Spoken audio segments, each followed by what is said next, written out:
Bonjour, le sujet du film d'aujourd'hui, ce sont les puissances entières.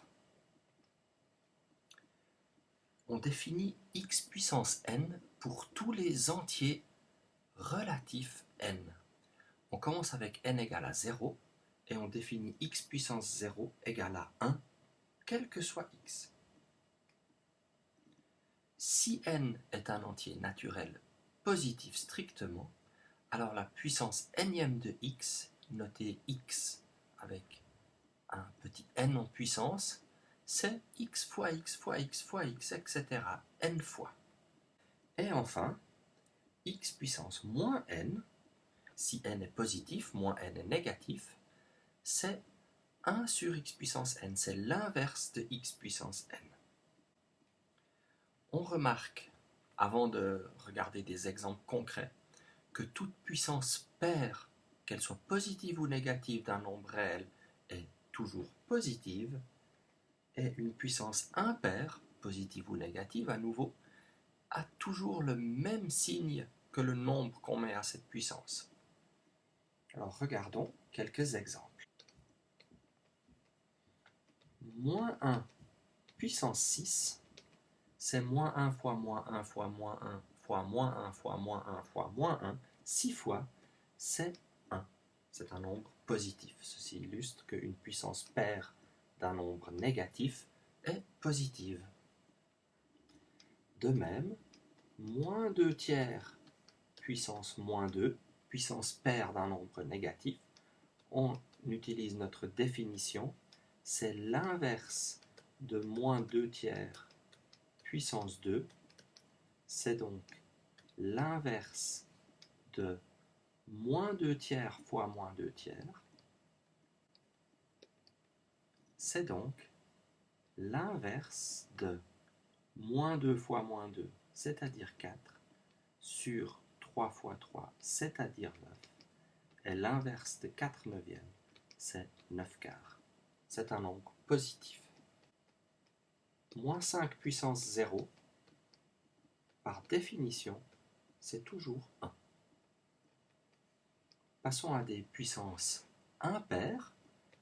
Moins 1 puissance 17, par exemple, c'est moins 1 fois moins 1, etc. 17 fois, c'est moins 1. Et dernier exemple, on va reprendre une fraction négative, moins 5 huitièmes, qu'on élève à une puissance impaire, disons moins 3, comme avant, c'est par définition l'inverse de moins 5 huitièmes puissance 3. Cette fois, les puissances deviennent un peu trop grandes pour que je calcule ceci explicitement, mais on trouve moins 5 puissance 3, c'est-à-dire moins 5 puissance 3 qu'on divise par 8 puissance 3. Il faut qu'on prenne l'inverse de ce nombre, c'est donc 8 au cube sur 5 au cube avec un signe négatif, ce qui illustre le fait qu'une puissance impaire d'un nombre négatif est négative.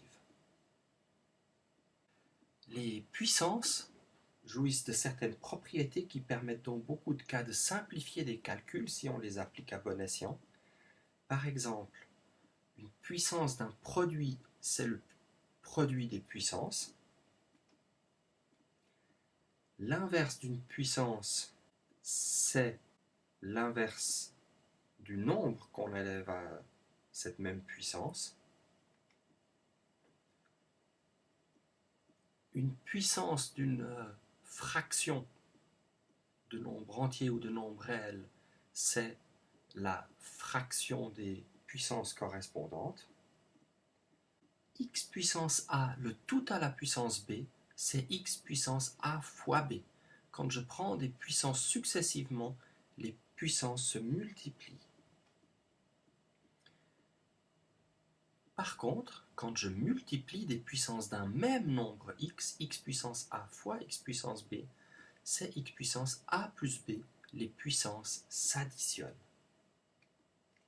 Et enfin, pour une fraction, x puissance a divisé par x puissance b, les puissances se soustraient, c'est x puissance a moins b.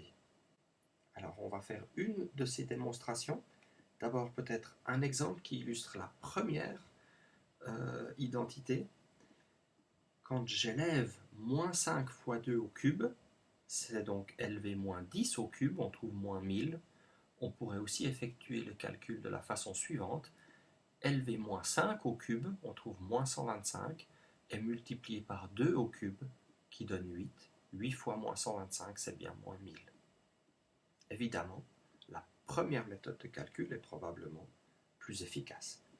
Démontrons l'une de ces propriétés, disons la propriété 5, qui nous dit que x puissance a, le tout à la puissance b, donne x puissance a fois b. Alors on a 3 cas. Premier cas, a égale à 0 ou b égale à 0. À gauche, on a quelque chose à la puissance 0. À droite aussi, on trouve donc 1 égale à 1. C'est en ordre. Maintenant, si a et b sont des nombres entiers strictement positifs, alors regardons qu'est-ce qu'on a à gauche. J'ai x puissance a, le tout à la puissance b, et par définition, c'est x puissance a fois x puissance a fois x puissance a, et ce x puissance a apparaît b fois.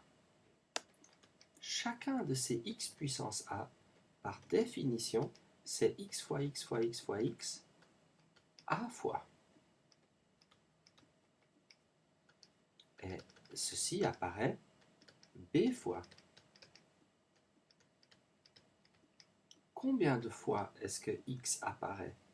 Eh bien, a fois b fois, puisque chaque x puissance a apparaît b fois. On a donc bien x puissance a fois b. Dernier cas, a ou b est négatif. On va juste faire le cas où b est négatif. Mais a est positif, et puis je vous laisserai faire l'autre. Alors, de nouveau, on applique la définition. X puissance a à la puissance b, comme b est négatif, c'est 1 sur x puissance a à la puissance moins b. Maintenant, a et moins b sont des nombres positifs, et par le cas numéro 2 qu'on vient de faire, on a compris que au dénominateur, j'ai a fois moins b, c'est-à-dire 1 sur x puissance moins a fois b. Mais moins a fois b, c'est un nombre positif. Et par définition, c'est donc la même chose que x puissance a fois b qui lui est négatif.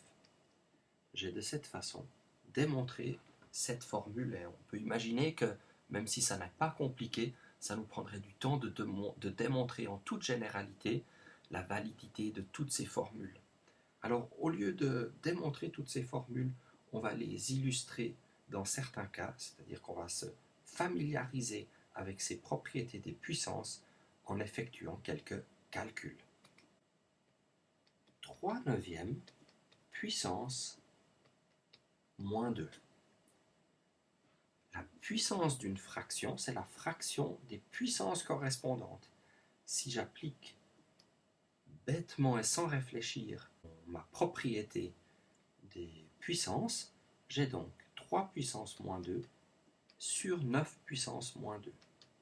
Or, 3 puissance moins 2, c'est 1 sur 9, 1 sur 3 au carré. 9 puissance moins 2, c'est 1 sur 81, 1 sur 9 au carré. Diviser, c'est multiplier par l'inverse. On trouve donc 81/9, c'est-à-dire 9.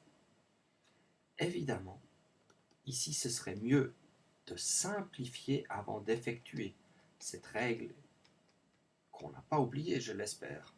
3/9 puissance moins 2, c'est la même chose que 1 tiers puissance moins 2.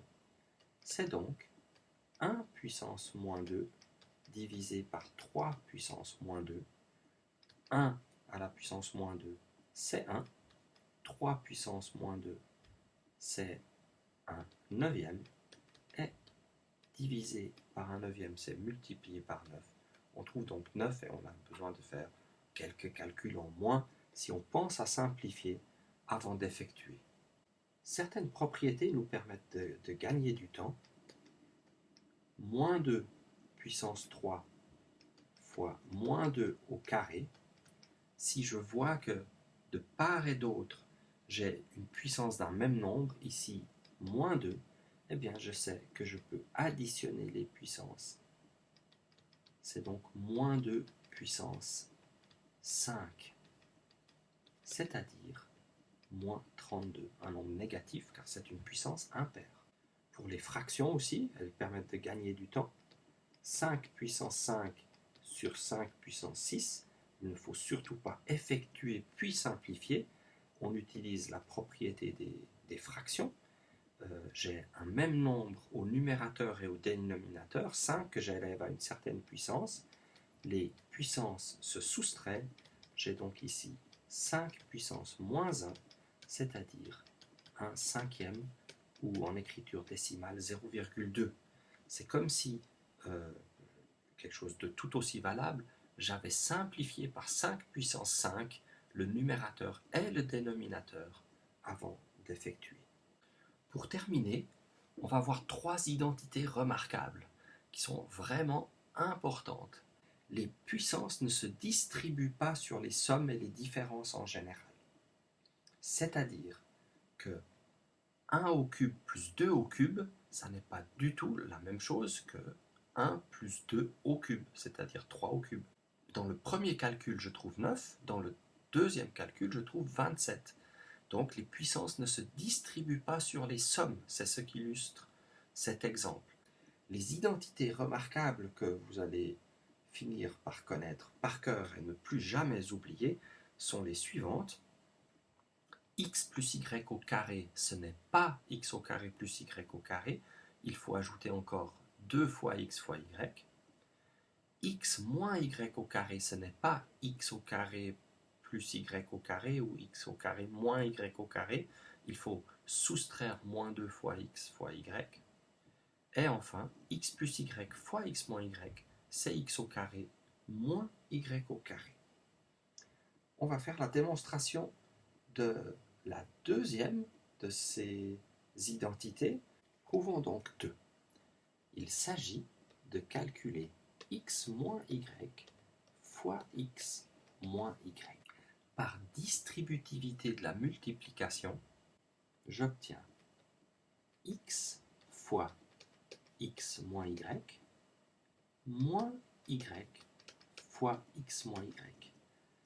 Le premier facteur x moins y, je le vois comme une différence, il multiplie quelque chose qui se trouve dans une parenthèse, et bien x multiplie cette parenthèse et moins y multiplie cette parenthèse par distributivité.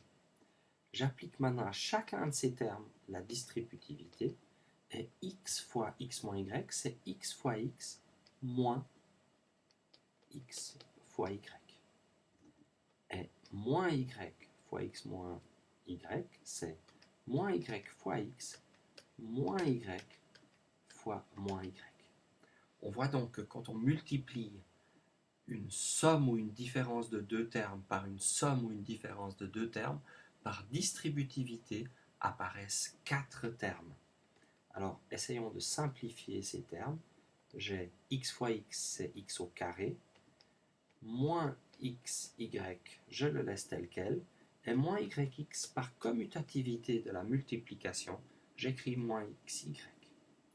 Et puis moins y fois moins y, c'est plus y au carré, moins fois moins égale à plus.